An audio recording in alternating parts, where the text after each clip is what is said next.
여러분 안녕하세요. 1월 4일 마켓 클로저입니다. 박소연입니다. 한겨울 포근해진 날씨예요. 주식시장을 좀 대변해주는 날씨지 않나 싶습니다. 우리 주식시장도요. 새해 들어서 엄청나게 뜨겁지는 않지만 그렇다고 맹렬히 차갑지도 않은 그런 장세가 펼쳐집니다. 오늘 주식시장도 볼게요. 상승폭은 크진 않습니다만 그래도 뭔가 좀 가열되고 있는 듯한 느낌은 들어서요. 코스피는 일단은 2043선 고압선에서 등락 거듭하는 상황이고요. 코스닥 지수는 639, 조금이긴 하지만 고점을 높여가는 모습이긴 합니다. 자, 시장 어떻게 판단하면 좋을까요? 오늘도 장 마감 얼마 남지 않았고요.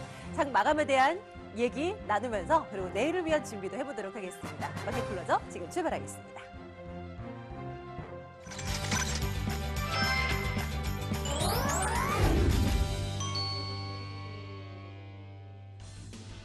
장 마감까지 이제 30분 남겨놓고 있습니다. 막판 기회 종목 노려보죠. 2일의 베테랑 전문가와 함께하겠습니다.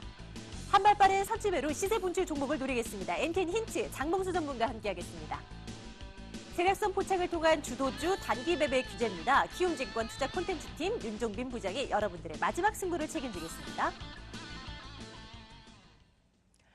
자, 오늘도요, 수익률 5% 잡으러 가보겠습니다. 먼저 MTN 힌트 장봉수 전문가 전화 연결해보겠습니다. 전문가님, 안녕하세요. 네, 안녕하십니까. 자, 오늘은 어떤 정보 가지고 오셨을까요? 공개해 주십시오. 네, 오늘은 이익 개선세에도 불구하고 시장에서 다소 소외되어 있는 종목인 선창산업입니다. 소외된 종목, 선창산업. 그럼 이제는 소외된 상황에서 벗어날 수 있다는 건가요? 네, 좀 그렇게 기대를 해볼 만한데요. 기존의 주도주가 쉬어가는 틈을 타서 낙폭과대 섹터에 속한 종목군들의 상승이 돋보이는 요즘 시장 흐름입니다. 어제는 전자결제, 오늘은 UL스케어 등 기존의 기간 조정을 충분히 받고 있던 섹터들의 반등이 지속되고 있는데요. 아직까지 반등이 나오지 않은 섹터들에 대해서 관심을 가져볼 필요가 있다고 생각됩니다. 그 중에서 하나가 건자재 섹터라고 생각을 하는데요. 부동산 시장은 정부의 대출 규제 정책에 따라서 그리 좋지는 못한 상황입니다. 하지만 이러한 부동산 시장은 이미 다 지어진 건물을 대상으로 한 매매 또는 전세 또는 월세와 관련된 시장 흐름이고 국내 주택 건설 경기는 사실 나쁘지 않다는 것이 맞는 표현이 아닐까 생각되는데요. 요즘 뉴스에서 최대라는 수식어를 자주 볼 수 있는 분야가 건설 부문 뉴스입니다. 예를 들면 올해 1월 아파트 입주가 17년 만에 최대치를 보인다는 기사가 있고요. 또한 올해 부산의 분양 물량이 15년 만에 최대 규모이고 재개발, 재건축 분양 물량도 역대 최대라는 기사를 찾아볼 수가 있습니다. 결국 그만큼 아파트 또는 주택을 많이 지어 올렸다는 의미인데요. 건축에 소요되는 건자재 기업들의 실적이 이제부터 부각되면서 그동안 긴 기간 조정 동안 모아온 에너지를 발산할 때가 가까워지고 있다고 생각합니다. 선창산업은 합판과 MDF라는 목재 종류를 주력으로 생산하는 목재 기업인데요. 합판의 경우에 국내 시장 점유율 1위, MDF는 3위 업체입니다.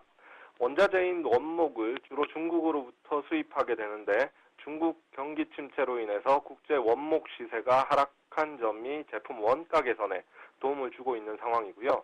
그리고 직접적으로 중국으로부터 수입되는 합판의 경우에도 화력수와 침엽수 합판 모두에 대해서 현재 7에서 25%의 관세가 부과되고 있기 때문에 중국 제품의 저가 공세로부터도 보호되고 있는 상황입니다.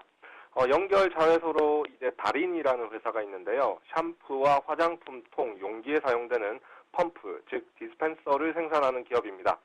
시장 점유율 80%의 기업으로서 연간 17%대 매출액 성장세를 보이고 있고 또한 이 기업은 목재를 가공하는 과정에서 부산물로 나오는 톱밥 등을 이용해서 바이오매스 발전 사업도 진행 중에 있는데요. 원재료 부문에서 원가 절감이 가능하기 때문에 영업이익률이 30%가 넘어가는 장점이 있습니다. 다시 선창산업으로 돌아와서 실적을 보게 되면 14년도에 실적의 바닥을 기록한 이후에 실적 회복세가 진행 중인데요. 올해 3분기까지 누적 영업이익과 누적 당기순이익이 전년 전체 실적을 이미 상회하고 있고 중요한 점은 분기를 거듭하면서 영업이익률이 2%대 중반에서 3%대 후반으로 증가하고 있다는 점. 그럼에도 불구하고 주가 수준은 PBR 0.5배 수준으로 아주 저평가되어 있다는 점이 메리트입니다. 가격적인 측면에서 현재 주가는 바닥을 박박 기고 있는 현재 주가 흐름인데요. 최근 변동성이 큰 시장에서도 꿋꿋했던 점이 심리적 안정감을 주지 않나 생각됩니다. 매수가는 현재가로 매수하시고 1차 목표가는 5%, 2차 목표가는 14,000원을 제시해드리고요. 손절가는 마이너스 5% 손절선 제시해드리겠습니다. 선창산업입니다. 정말 오랜 기간 동안 바닥을 다졌던 종목 가운데 하나인데요. 이런 종목들이 시세가 부출되기 시작하면 정말 많이 튀어오르기 마련이죠. 타이밍이 잘 맞아야 될 텐데 지금부터 이제 눈여겨보도록 하겠습니다. 플러스 5% 목표 저희 달성 원하고요. 자, MTN 힌트 장봉수 전문가와 함께 선창산업에 대한 투자 포인트 점검해봤습니다. 전문가님 고맙습니다. 네, 감사합니다. 자, 이어서